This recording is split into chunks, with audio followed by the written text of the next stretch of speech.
Comprendes, Méndez. ¿Me comprendes, Méndez?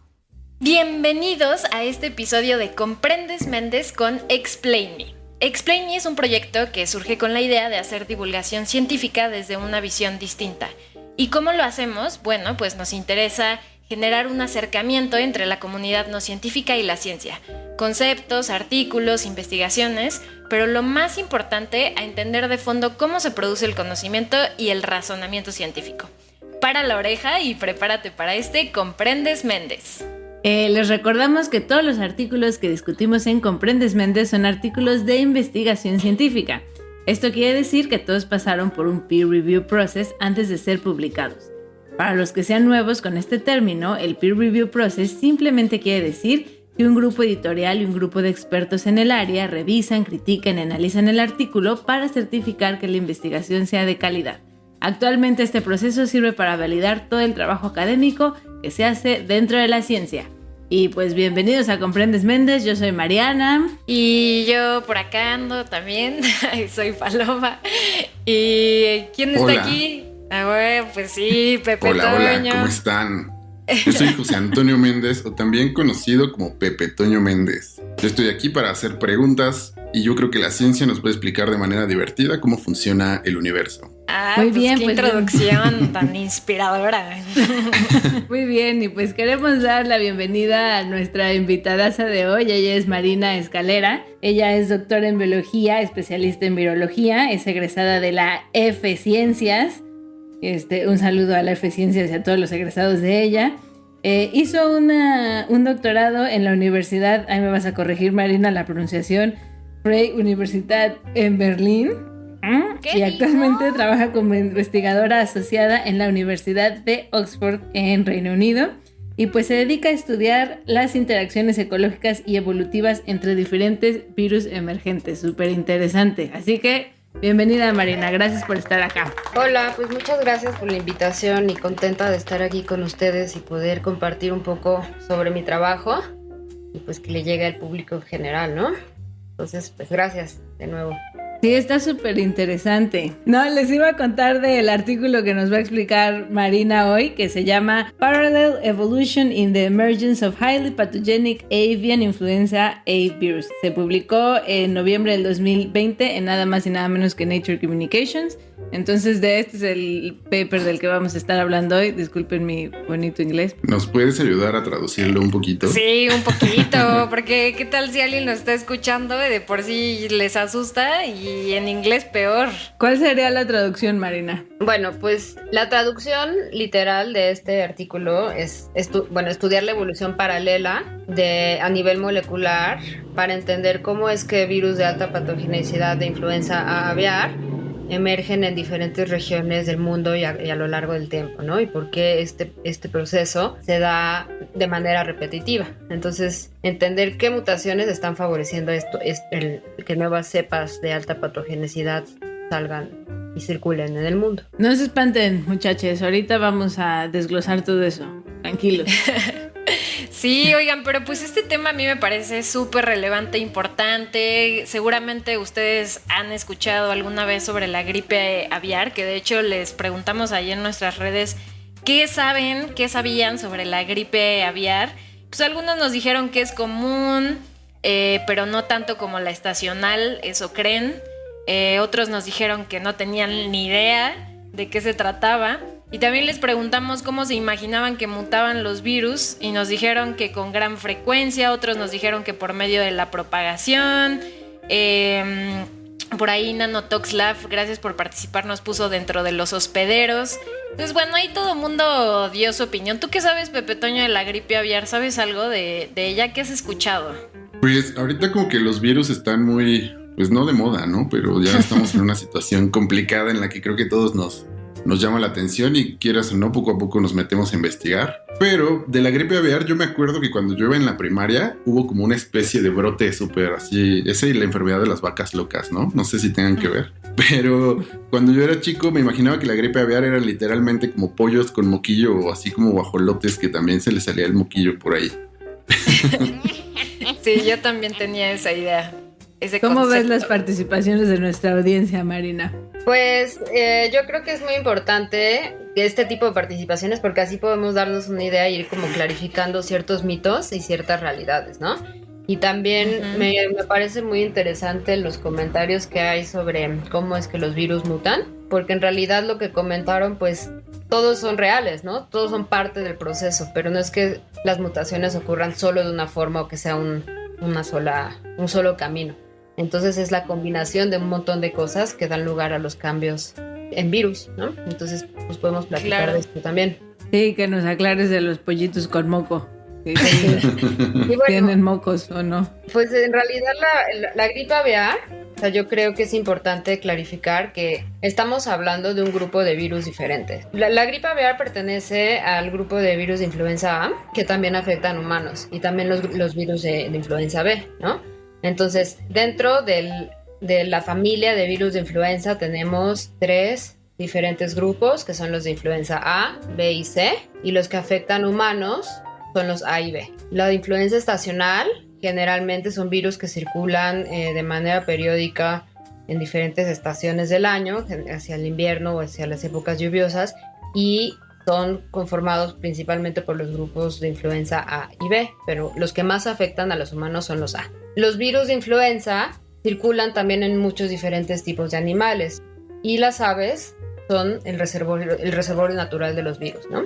También pueden hacer que las aves se enfermen. Entonces, la gripe aviar son solamente diferentes tipos de influenza A que circulan en poblaciones de aves, ya sean domésticas o silvestres. Okay. Y en realidad lo que pasa es que no les da moquillo porque el virus de influenza aviar afecta el tracto gastrointestinal de las aves, ¿no? Entonces, en general, pues les da diarrea. Y puede ser muy grave o puede ser muy leve, ¿no? Porque tenemos muchos diferentes tipos de virus de influenza aviar. Entonces hay unos que generan infecciones casi asintomáticas y las aves los tienen y no te das cuenta, pero de repente pueden mutar y que volverse virus súper peligrosos y las aves se mueren así todas, ¿no? Entonces, pues sí, no moquillo, pero pues sí, diarrea y síntomas intestinales. Ay, suena fuerte, pobres pajarillos, pobres aves.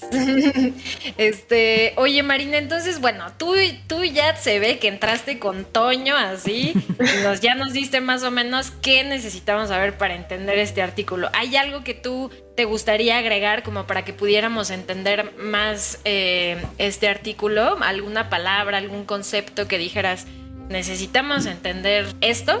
Pues yo creo que primero es importante entender que los virus de influenza tienen una diversidad genética enorme, ¿no? Entonces, por ejemplo, existen más de 18 subtipos de virus de influenza A que circulan en diferentes poblaciones humanas y animales. En humanos solo circulan ciertos subtipos virales, que los conocemos como H1N1, H3N2, etc.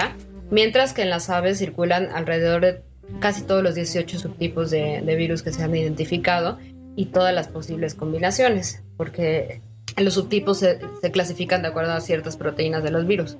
Es importante entender que lo que nos afecta a nosotros no es solo más que la puntita del iceberg de lo que realmente está ahí, ¿no? Y lo que anda circulando en muchas poblaciones de animales. Entonces tenemos cerdos, tenemos caballos, tenemos perros, tenemos gatos, tenemos aves silvestres, tenemos hasta murciélagos, ballenas, focas que son afectadas por diferentes tipos de influenza A, ¿no? Wow. Es esta combinación de las interacciones de los humanos con poblaciones animales que es que favorece pues la transmisión de virus entre diferentes especies. Claro. Wow, imagínense focas, ¿ustedes sabían eso? Yo no, ni me cruzó por la cabeza. ¿Y cómo es que de pronto esos virus pasan a los humanos? O sea, es decir, ¿por el contacto directo o por que nos los comemos? ¿O cómo es que sucede así? Pues los virus, o sea, como dijiste tú, circulan en diferentes especies. No sabemos en cuántas, pero estas son las que hemos detectado. Pero en realidad los que son riesgosos para humanos son los que circulan en cerdos y aves. Y esto es porque las aves, los cerdos y los humanos comparten ciertos receptores a los que el virus se puede unir y entonces pueden generar infecciones. Y la forma en que se da este salto, pues tiene que ver cómo nosotros producimos productos derivados animales de origen avícola y también de origen porcino, ¿no? Entonces, generalmente lo que ocurre es que cuando tenemos una granja donde tenemos muchas aves domésticas en contacto con poblaciones humanas, este contacto de las poblaciones humanas con las aves puede fomentar la transmisión de los virus de las aves hacia humanos. Pero no es porque no los comamos, es por el manejo de los animales en sí. No es porque hagas un caldito de pollo porque te va a dar Aquí, porque normalmente un caldito de pollo es para combatir la gripe común, ¿no? Pero sí, no, okay. Entonces es el manejo de los animales y el contacto de los humanos con los animales. Está súper interesante. Digo, no creo que esta no es la pregunta de tu artículo que nos vas a platicar hoy, pero pues está muy interesante cómo le hicieron los virus de influenza para poder colonizar, ¿no? Tantos animales, cómo evolucionaron para hacerlo y de diferentes formas, ¿no? Porque como tú dices, no todos estos animales comparten como los mismos receptores que los mismos virus puedan detectar y unirse. Pues sí. E infectar. Sí, muchas cosas son al azar, ¿no? O no sabemos bien cuáles son los procesos detrás. ¿Cómo pasó tu historia? Uh-huh. Oye, entonces ya que sabemos un poquito más de los virus de influenza, en esta investigación, en este paper, ¿cuál era tu pregunta principal? Bueno, antes nada más me gustaría hacer una aclaración importante. Es que los virus de influenza aviar circulan todo el tiempo, tanto en poblaciones silvestres y domésticas de aves. Y hay veces, como les había dicho, que generan una enfermedad muy grave, pero la mayoría del tiempo es asintomática. Entonces, cuando hablamos de alta y baja patogenicidad, nos estamos refiriendo a los virus en las poblaciones de aves. Porque si estos virus pasan a las poblaciones en humanos, no importa si son de alta o baja patogenicidad, pueden generar una enfermedad gravísima en humanos, ¿no? Entonces, esto es algo muy importante. Entonces, alta patogenicidad y baja patogenicidad depende qué tan grave se pone el ave. En las aves, porque en humanos siempre va a ser grave. Ok. Siempre nos va a ir de la fregada, ¿no? En tu artículo hablas mucho de patogenicidad y virulencia. Entonces, ¿cómo se distinguen estos dos términos? Bueno, virulencia, estamos hablando... es un término ecológico en realidad y si lo definimos en términos biológicos es cualquier comportamiento fenotípico o genotípico que hace que una población sea más efectiva en términos de sus probabilidades de sobrevivir y adaptarse a un ambiente dado, ¿no?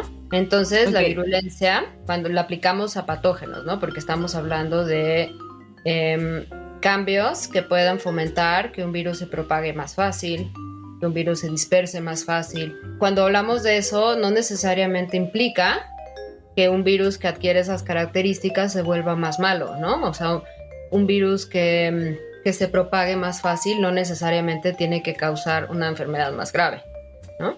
En cambio, cuando hablamos de patogenicidad, estamos hablando del impacto que tiene un patógeno en el huésped y esto generalmente implica algo malo, ¿no? Entonces, por ejemplo, una enfermedad más grave que pueda colonizar nuevos tejidos, etcétera, ¿no? Entonces, patogenicidad relaciona la gravedad de la enfermedad y virulencia en términos de efectividad o eficacia evolutiva. Ok, eficacia para adaptarse, ¿no? Para acomodarse a nuevos ambientes. Sí. Que en muchas ocasiones cuando hablamos de virus o patógenos, estos nuevos ambientes, pues muchas veces pueden ser como nuevas especies que infectar o vivir en nuevas condiciones climáticas, cosas así. Y patogenicidades que puedan generar una enfermedad mucho más grave, ¿no? O mortal.